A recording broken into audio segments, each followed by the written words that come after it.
읽은 말씀 중에서 7절 말씀에 보면은 그러나 무릇 여호와를 의지하여 여호와를 의뢰하는 그 사람은 복을 받을 것이라. 그 사람은 복을 받을 것이라. 그 앞에 5절에는 그 뒷부분에 보면은 여호와께서 떠난 그 사람은 저주를 받을 것이라. 그렇게 저주를 받을 사람을 먼저 얘기를 해요. 그 사람, 저주받을 그 사람, 복을 받을 그 사람.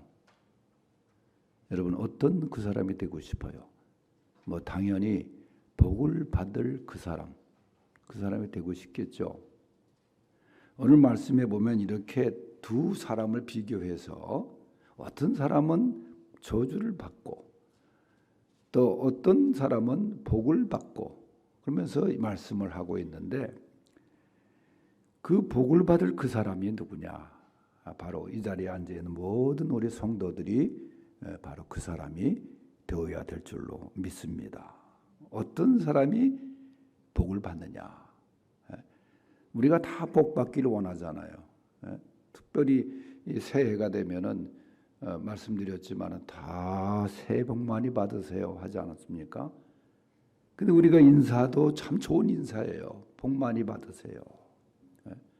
아까 소연이 보고했지만 중국이 지금 3자 교회 외에는 기독교를 전혀 인정하지 않고 선교도 못하게 해요.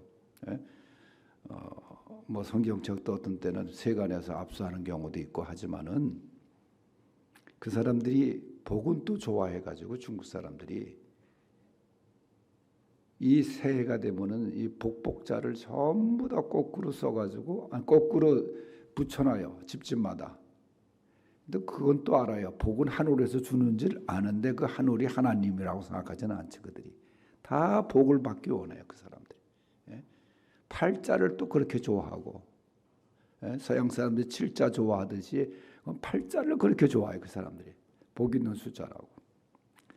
이렇게 다 복 받기를 원하지만은 사실 복의 주가 누구냐?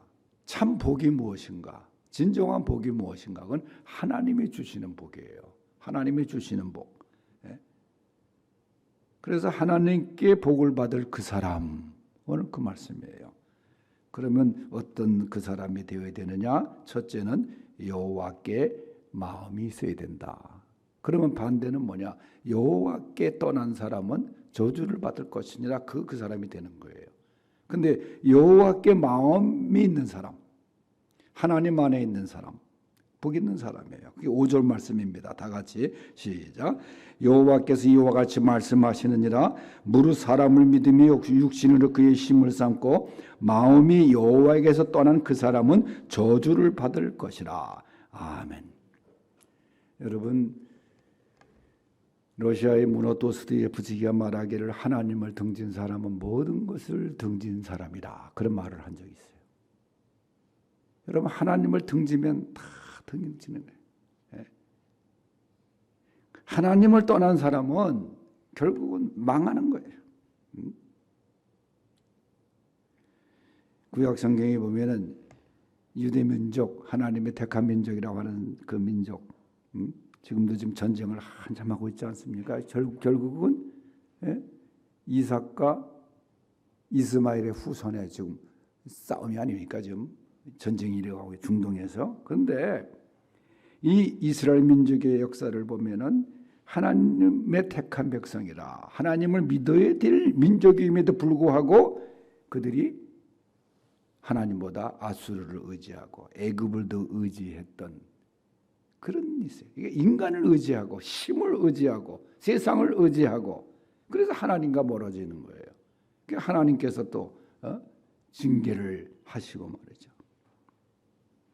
여러분 하나님을 하나님 되게 하는 것, 하나님 자리에 하나님을 모시고 하나님 중심으로 창조주 하나님을 피조물 인간처럼 생각하거나 바꿔버리면 안 되는 거예요. 하나님을 우리가 잘 섬겨야 됩니다. 하나님을 떠나서는 안 되는 거예요. 하나님을 멀리해서는 안 되는 거예요. 하나님에게서 마음이 떠나면 안 된다는 거예요. 여러분 우리가 신앙의 기본이라고 할 때 항상 말씀을 드렸지만은 그건 주일 성수예요. 주일 성수.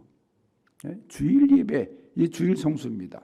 주일은 하나님께서 명하신 날이에요. 근데 주일을 한번 빠지다 보면 조금 신앙 양심의 가책을 느끼다가 반복하다 보면 아예 그냥 마비가 돼버리는 경우가 많아요. 하나님께서 정하신 날, 하나님의 날이에요. 주의 날이에요. 그래서 이렇게 하다 보면 점점 그저 무뎌지고 그러다가 이제 그것을 깨닫고 돌아오면 얼마나 그게 다행스러운 일인지 몰라요. 제가 경기도 여주 상품이라는 데서 신학생 시절에 목회를 잠시 한 적이 있었어요. 뭐 그때 나 어렸는데 내가 어떻게 그 목회를 했는지도 모르겠어. 그때 뭐 목회자가 없는 교회가 많았으니까 오죽했으면은 방학 때마다 시골 교회 교육자 없는 데 가서 목회를 하고 오면은 실천처에서 보고를 하면은 그 학비를 좀 이렇게 면제해주고 전액은 아니지만 그런 제도가 있었어요. 그래서 제가 가가지고 신방을 거기 이제 교회 한두 명 남아 있는 분들한테 여기 교회 나왔던 사람들이 있느냐 그렇게 물었더니 있대요. 그 교회가 있다가 부흥회를 좀 했는데 부흥회하면서 뭐 강사가 어떤 좀 이상한 사람이 왔었는지 시험에 들어가서 교회가 깨지게 되고 그다음에 막 흩어지게 되고 해서 그래서 그 동네를 한번 가보자. 그 집을 한번 가보자. 신방하면서 그 집을 갔는데 그 동네 이름이 재밌어요. 뒷골, 그 훌이라고 하는 데인데 훌이 뒷골이라는. 그러니까 아마 뒷골은 이 안골 사람들보다 좀 약간 좀 소외된 사람들이 사는지 역사적으로 볼 때 거기 갔어요. 가서 보니까 교회는 아직도 있어. 대문에 가서 오니까 전도사님 왔다 그러니까 이제 가서 예배를 드리는데 찬송 부를 때부터 얼마나 우는지 이 여자가. 그러니까 자기 신앙이 생각이 나는 거예요. 자기가 신앙생활을 했던 게 생각이 나지. 하나님을 또 하나님을 몰래 했던 그걸 생각하면서 얼마나 우는지. 그래서 교회에 다시 나온 그런 일이 있습니다. 여러분 하나님에게서 멀어지고 하나님께서 떨어지게 되면은 절대로 안 되는 거예요. 우리가 예배 드릴 때도 마음이 없는 예배 드려서는 안 되는 거예요. 멀어지고 잃어버린 마음을 하나님께 되돌려 드려야 됩니다. 그래서 마음을 다해서 하나님 모시고 하나님 중심으로 기도도 하고 봉사도 하고 충성하고 그래야 하나님의 복을 받는 백성이 될 줄로 믿습니다. 두 번째는 여호와를 의뢰하는 사람. 7절에 보면은 그러나 무릇 여호와를 의지하며 여호와를 의뢰하는 그 사람은 복을 받을 것이라. 말씀드린 대로 하나님을 떠난 사람은 소망이 없어요. 기쁨도 없어요. 오늘 말씀에 보면은 그러나 하나님을 의지하고 의뢰하는 자는 복을 받을 것이라. 그렇게 얘기했어요. 하나님께 의뢰.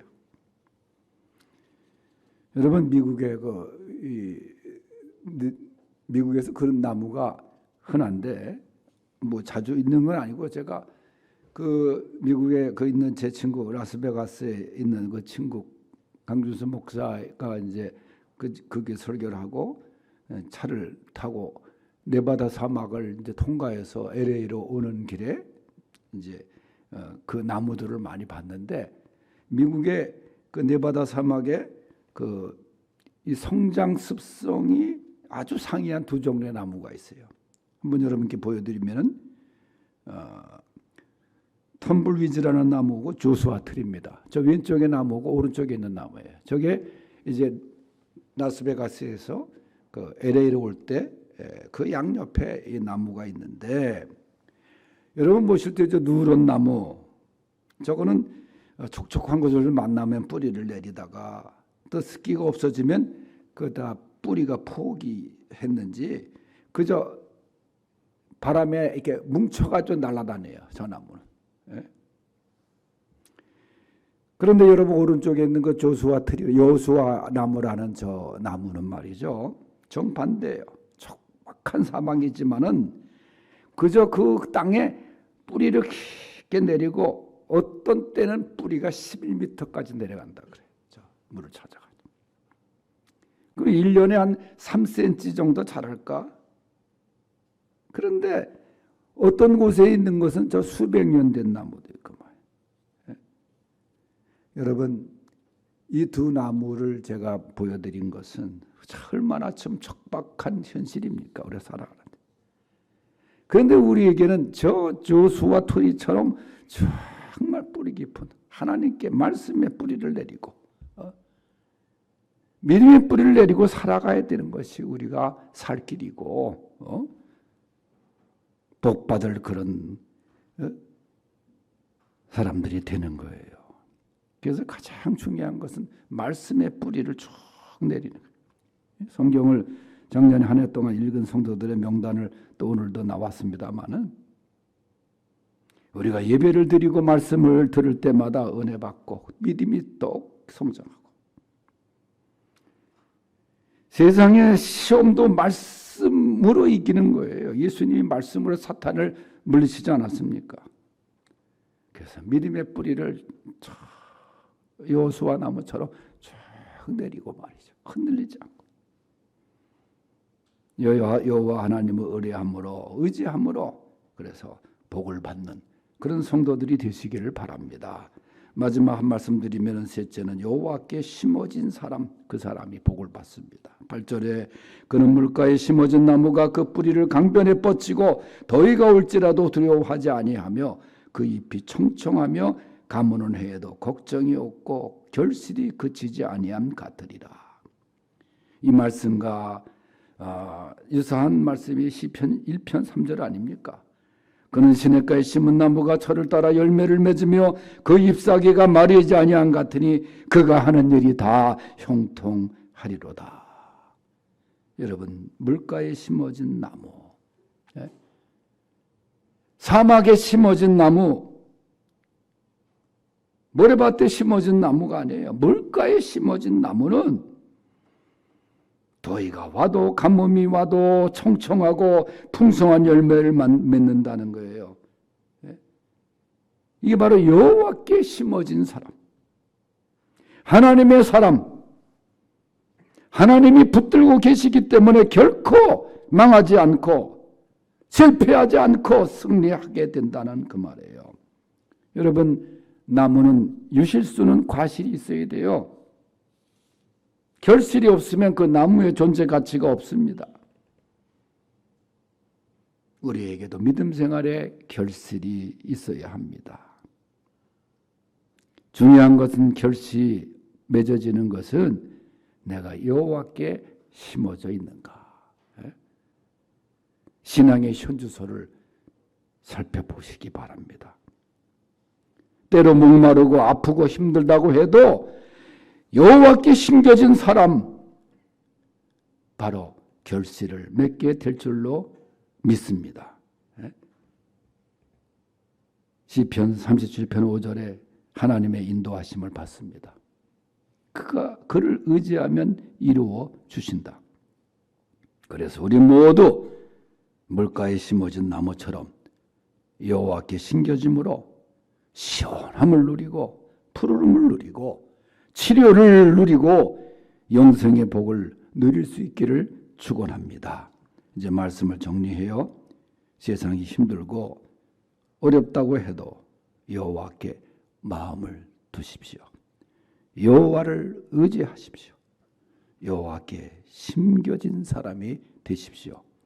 그러면 그 사람은 반드시 복을 받게 될 줄로 믿습니다. 하나님 아버지 감사합니다. 우리 모두 오늘 그 사람은 복을 받을 것이라 그 사람들 다 되게 하여 주시옵소서. 예수님의 이름으로 기도하옵나이다. 아멘.